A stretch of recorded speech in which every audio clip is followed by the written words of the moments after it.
It's time for this week's Economy Matters with Christoph Schumacher. Christoph, natural disasters have changed the game once again. Yes, certainly have. Every time I think I've got a good topic to write about, something dramatic happens which takes priority. And again, it was exactly the same case this month. And you're concluding that you can never quite plan for these natural disasters in an economic sense. No, we can't. It would be great if we could. But again, also that famous quote that economists have predicted 9 of the last 5 recessions is exactly down that track, that it's quite an unpredictable thing. What are we likely to see then from Cyclone Gabriel?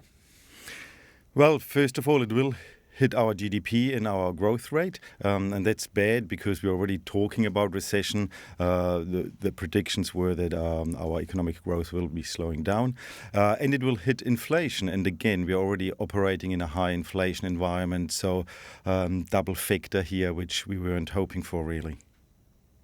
You've pinpointed places like Northern Bay of Plenty and Hawke's Bay, which contribute a lot to our export revenues. What's going to happen there, especially for primary produce? Yeah, and that's actually a real concern.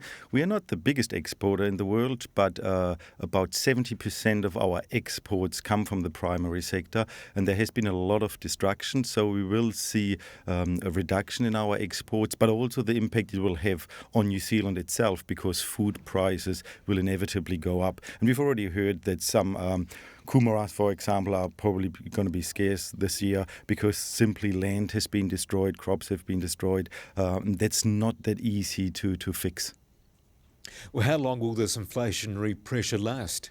Well, academic research suggests that possibly about 6 to 8 months before natural disaster inflation-driven events subside. But given the severity of the impact on the primary effect, it might just take a little bit longer here in New Zealand. What about in terms of the economic growth for affected regions? What's going to play out there?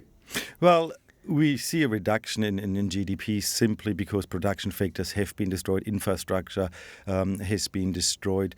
But again, the overall impact might be reasonably small because the cost of rebuilding will add to the GDP. And we've seen this with the Christchurch earthquake, that it contributed to GDP growth for several years to come. So an expectation is that it's a minor reduction in our growth rate because the activity for rebuild will compensate for the loss of productivity. The reality is that there will be further setbacks for the economy as more of these climate events happen, though.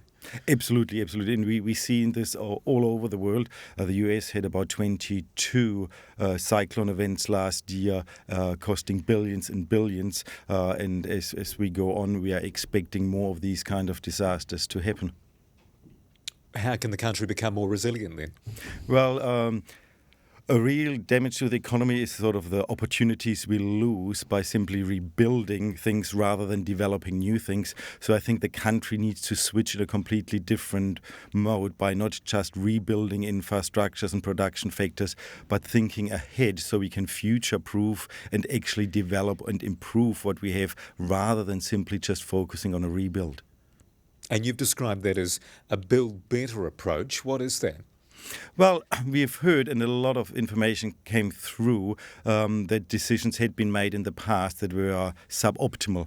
We have built at places where we shouldn't have built. We allowed things to happen that caused more damage. So let's hope we learn from this and not just rebuild at places where we see the destruction, but try to come up with better solutions for the future. So that means moving away from affected regions or coastlines, things like that. Possibly, yes. And that will raise larger issues on how and who will compensate people who are affected, industries that are affected in that region. But it can't possibly be that we just rebuild and hope that there will not be another disaster in the near future. And how will that help the economy in the long term? Well, it will help if we future-proof these developments so that we are more resilient and then can increase output and maybe take some leadership as well. New Zealand is a great place with a lot of ingenuity happening, smart people around. We need to extract this in order to maybe move ahead and become an example of how to build better. Well, Christoph Schumacher, thanks for your time. You're most welcome.